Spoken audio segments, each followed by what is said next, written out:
اللہ تعالیٰ تک پہنچنے کے راستوں میں ایک راستہ تصور شیخ کا بھی ہے۔ تو یہ تصور شیخ ایک ایسی ٹرم ہے تصوف کی کہ جس کے بارے میں آج ہمارے معاشرے کے اندر بہت زیادہ افراط و تفریط ہو چکی ہے۔ کچھ لوگوں نے اس کو بالکل ہی شرک قرار دے دیا، اس کو بالکل ہی حرام قرار دے دیا اور اس کو بدعت قرار دے دیا،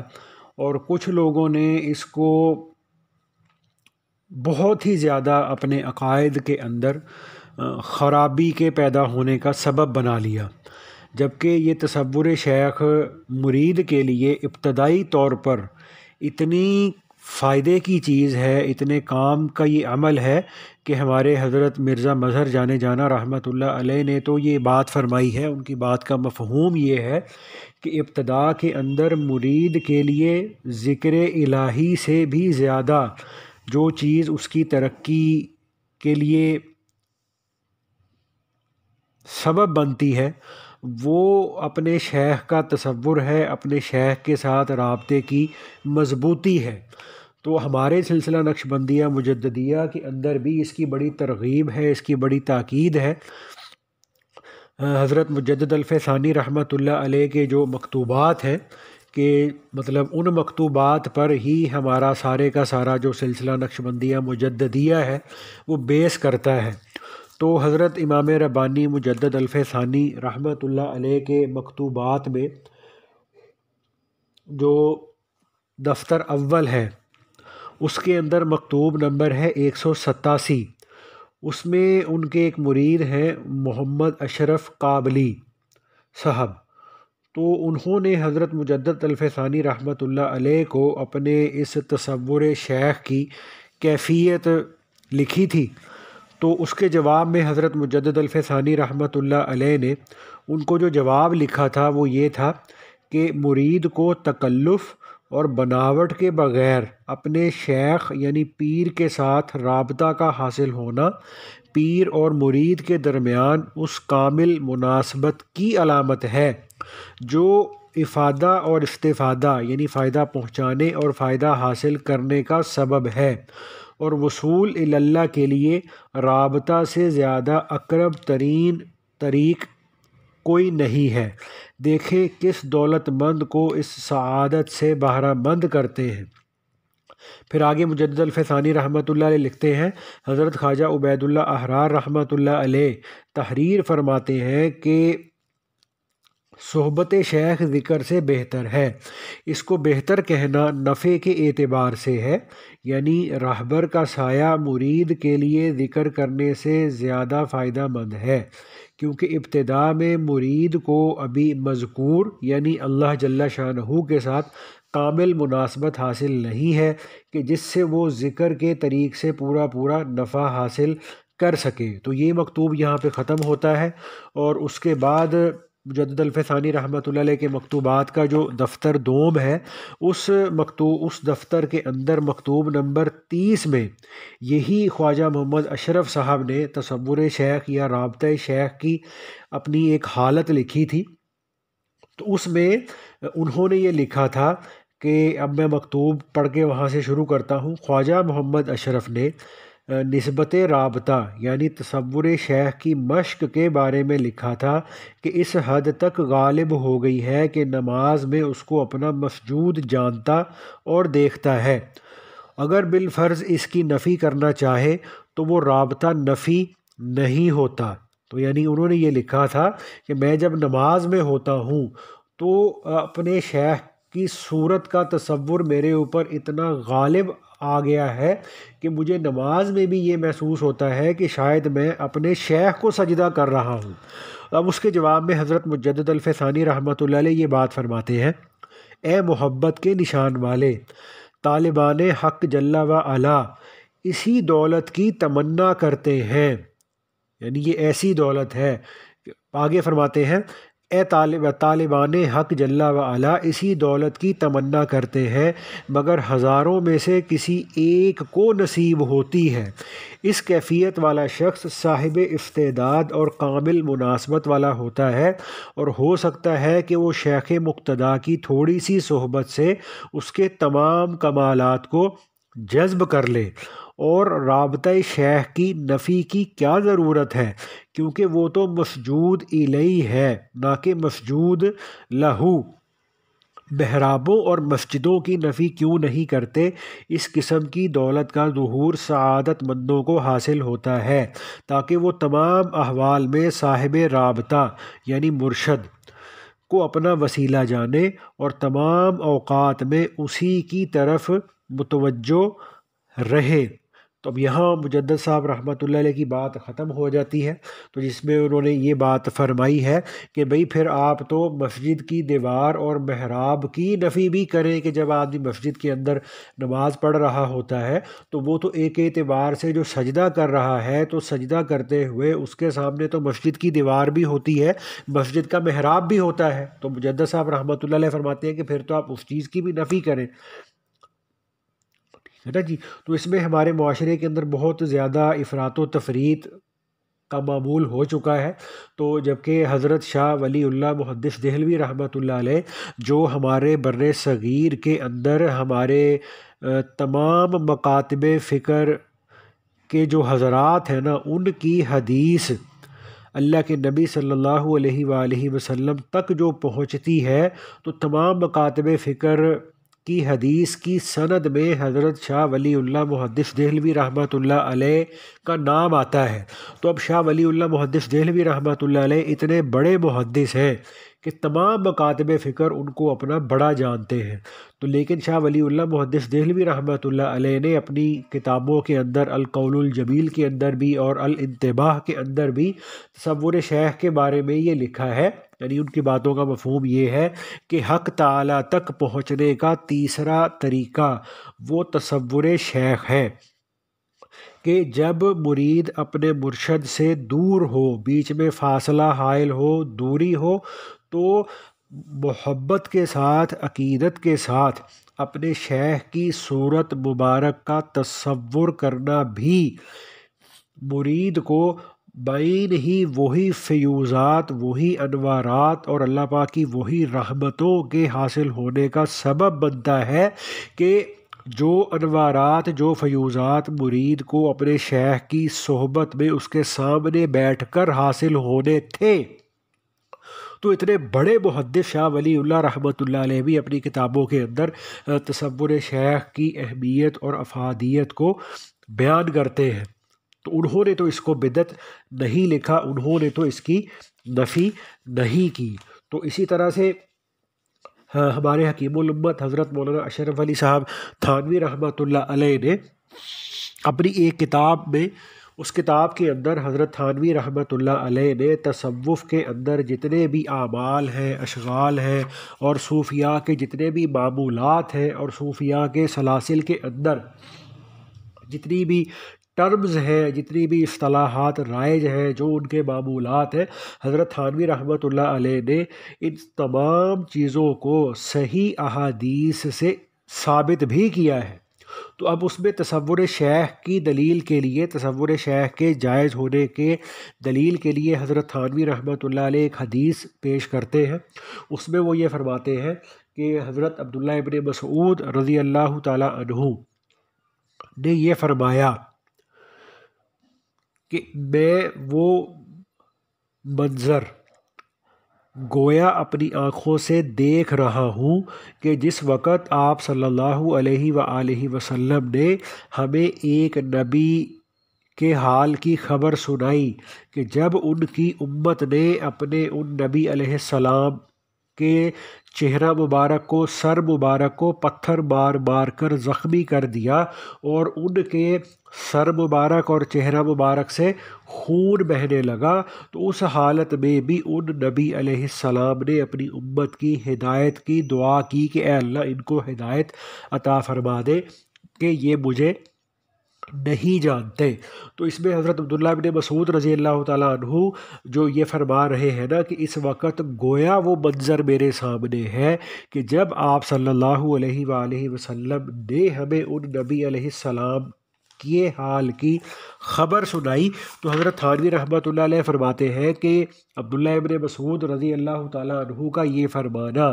یہ بھی تصور شیخ کے اثبات کی دلیل ہی کے طور پر ثابت ہوتا ہے۔ اور اس میں اب اپنا شیخ جو ہے اس کا تصور شیخ یا اس کو رابطہ شیخ بھی کہہ لیا جاتا ہے، تو اب اس کے 3 طریقے ہوتے ہیں کہ انسان تصور شیخ کو کس طرح سے کرے۔ اس کا پہلا طریقہ یہ ہوتا ہے کہ مرید تصور کرتا ہے کہ شیخ اور پیر کہ میں بالکل سامنے بیٹھا ہوا ہوں اور میرے شیخ کا قلب میرے قلب کے بالکل سامنے ہے، اور میرے شیخ کے مبارک قلب سے میرے قلب کو فیض پہنچ رہا ہے۔ یعنی یہ شیخ سے دور ہونے کی حالت میں، شیخ کے پاس نہ ہونے کی حالت میں انسان اس طرح سے تصور کر کے بیٹھے۔ اور دوسرا تصور شیخ کا یا رابطہ شیخ کا طریقہ یہ ہوتا ہے کہ جو مرید ہے، جو سالک ہے، وہ شیخ اور پیر کو اپنے قلب میں تصور کرتا ہے کہ شیخ اور پیر میرے قلب کے اندر موجود ہیں، ٹھیک ہے جی۔ اور تیسرا طریقہ یہ ہوتا ہے کہ مرید اپنے ذکر اذکار کے دوران، سبق اور مراقبے کے دوران میں اپنے آپ کو، اپنی ذات کو، اپنے وجود کو بعین ہی شیخ اور پیر تصور کرتا ہے۔ یعنی وہ جب اپنے اسباق کے لیے بیٹھتا ہے تو وہ یہ خیال کرتا ہے کہ یہ میں نہیں بیٹھا ہوا بلکہ اپنے آپ کو شیخ جانتا ہے، کہ مرید وظیفہ کے ورد میں خود کو بعین ہی شیخ اور پیر تصور کرتا ہے۔ تو اس لیے اس کے یہ 3 طریقے جو ہے نا یہ ہمارے حضرات نے کتابوں کے اندر لکھے ہیں۔ تو اب اس کے اندر ایک سوال یہ پیدا ہوتا ہے کہ اللہ تعالیٰ کا ذکر عبادت ہے، اور عبادت کے وقت میں اللہ کے غیر کی جانب توجہ یعنی رابطہ یا تصور جو غیر کی طرف کی جاتی ہے شرک ہے۔ یہ مسئلہ کیسے جائز ہوگا؟ تو اس کے اندر ہمارے مشائخ نے اس کے جواب کے اندر جو بات کتابوں میں لکھی ہے وہ میں ابھی پڑھتا ہوں۔ وہ جواب یہ دیتے ہیں کہ اگر رابطہ کو شرک کہا جائے، یعنی اپنے شیخ کی صورت کو، اپنے شیخ کے تصور کو کرنا، اگر اس کو شرک کہا جائے تو علم ظاہری کی تعلیم اور تحصیل بھی جو عبادت ہے، اور تدریس کے دوران جب طالب علم کی توجہ استاد کی جانب مبذول ہوتی ہے تو یہ بھی شرک ہوگا، جبکہ یہ شرک کے امور نہیں ہے، فقط ایک معنوی استفادہ ہے۔ یعنی توجہ کی یہ دونوں اقسام، یعنی پیر کی جانب مرید کی توجہ اور استاد کی جانب شاگرد کی توجہ میں باہم کوئی فرق نہیں، محض طالب اور مرید کے استفادہ کا سبب شمار ہوتا ہے۔ اور اسی طرح سے ہمارے سلسلہ کے بہت بڑے بزرگ ہیں، 13ویں صدی کے مجدد تھے حضرت شاہ غلام علی دہلوی رحمۃ اللہ علیہ۔ وہ اپنے مشہور و معروف مکاتیب کے اندر، جو مکاتیب شریفہ کے نام سے چھپے ہوئے ہیں، اس کے اندر حضرت شاہ غلام علی دہلوی رحمۃ اللہ علیہ یہ فرماتے ہیں کہ کلمہ لا الہ الا اللہ محمد الرسول اللہ صلی اللہ علیہ وآلہ وسلم کہ نفس میں بھی رابطہ موجود ہے، اس دلیل کی بنا پر کہ اس کلمہ مبارک میں مطلق شخص جس کا نام محمد ہے مراد نہیں ہے، بلکہ کلمہ مبارک لا الہ الا اللہ محمد الرسول اللہ میں محمد سے مراد خاص ذات مبارک محمد صلی اللہ علیہ وآلہ وسلم ہے، جو ایک معین اور مشخص ذات مبارک ہے جو رحمت للعالمین ہے۔ لہٰذا یہی کلمہ مبارک رابطہ کا متضمن اور مثبت ہے، اور حضرت صلی اللہ علیہ وآلہ وسلم کے شمائل جو کتب احادیث میں ہے بھی رابطہ کا مثبت ہے۔ اگر شمائل سے مراد رابطہ کی ضرورت نہیں تھی تو شمائل کے بیان کرنے کی کیا ضرورت تھی؟ تو یہاں پہ حضرت شاہ غلام علی دہلوی رحمۃ اللہ علیہ کی بات ختم ہوئی۔ تو اس لیے یہ ہوتا ہے کہ بعض اوقات جب مرید شیخ سے دور ہو، بعض دفعہ دوسرے شہر میں ہو، بعض دفعہ دوسرے ملک کے اندر ہو، تو شیخ کی صحبت میں روزانہ یا ہفتہ وار آنا یہ ممکن نہیں ہوتا۔ تو ایسی صورت میں ہمارے حضرات نے تصور شیخ کو، رابطہ شیخ کو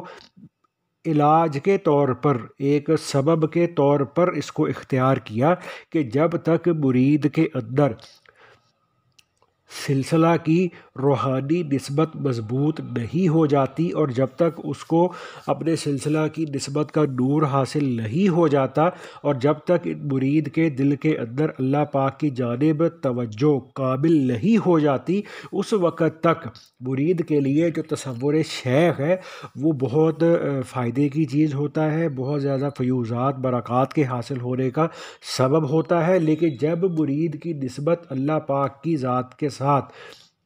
مستحکم ہو جائے تو اس وقت میں تصور شیخ کی ضرورت نہیں رہتی، کہ اصل میں اس میں ہمارے حضرات یہ فرماتے ہیں کہ جو شیخ ہوتا ہے یہ برزخ ہوتا ہے، چونکہ ایک طرف مرید ہے یعنی انسان ہے، اور دوسری جانب اللہ پاک کی ذات ہے۔ تو اب جو مرید ہے یہ چونکہ ابھی اس کی روحانی تربیت کی ابتدا نہیں ہوئی، یہ ابھی بالکل اس راستے میں نیا ہے، تو چونکہ یہ بالکل ابھی کورا ہے، بالکل ابھی نیا ہے، بالکل ابھی سفر کے آغاز میں ہے، تو اس لیے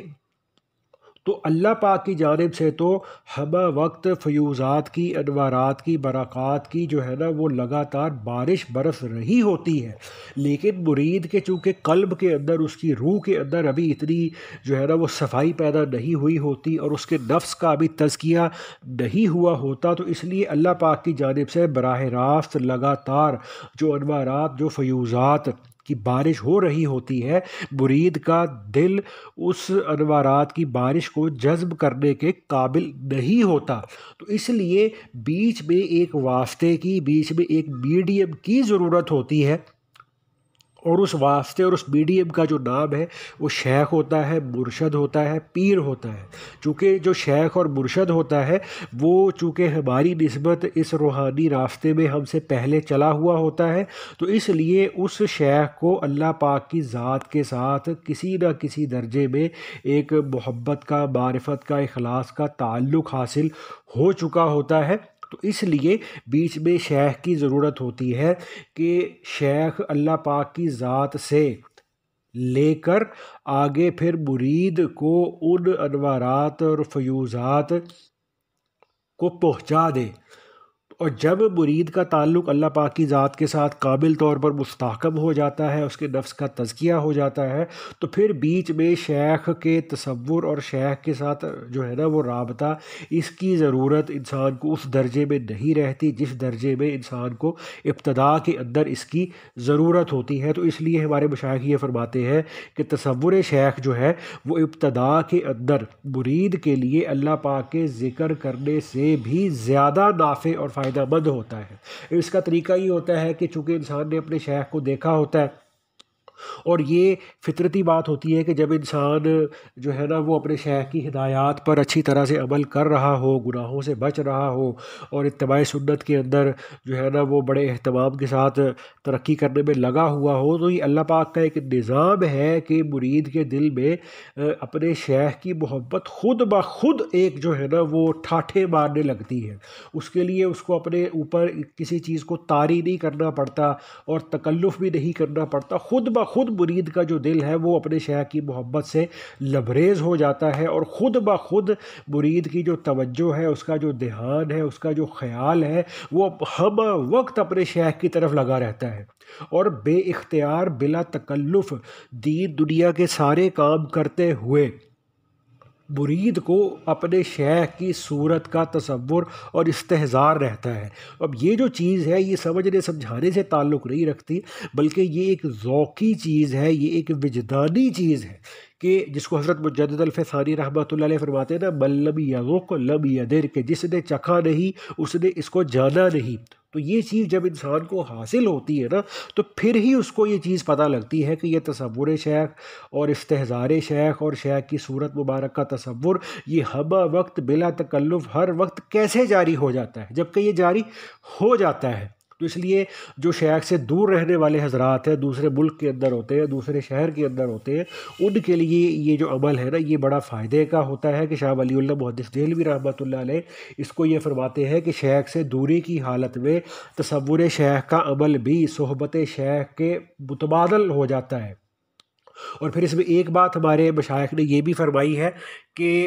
جب مرید کو بہت زیادہ کوئی گناہوں کے وسوسے آ رہے ہو، اس کو شیطانی شہوانی وساوس اور خیالات یا گناہوں کے جو ہے نا خیالات اس کو بہت زیادہ تنگ کر رہے ہو، اس کو بہت زیادہ پریشان کر رہے ہو، تو اگر مرید اس وقت میں اپنے شیخ کی صورت کا تصور کر کے تصور شیخ کے اندر 5 10 15 منٹ کے لیے یکسوئی کے ساتھ بیٹھ جائے تو اللہ کے فضل و کرم سے یہ شیطانی شہوانی وساوس اور خیالات اللہ پاک ان کو اپنے فضل سے ختم کر دیتے ہیں۔ اور ہمارے مشائخ سلسلہ نقشبندیہ مجددیہ یہ فرماتے ہیں کہ وساوس اور شیطانی شہوانی خیالات کے آنے کی حالت میں اپنے شیخ کی صورت مبارک کا جو تصور ہے یہ بہت ہی اکسیر کا درجہ رکھتا ہے،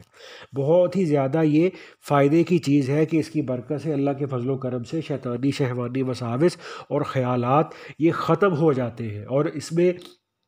یہ ہوتا ہے کہ بعض دفعہ جو خواتین ہیں چونکہ وہ شیخ تو ہے وہ غیر محرم ہوتا ہے، اگر شیخ محرم نہیں ہے یعنی جو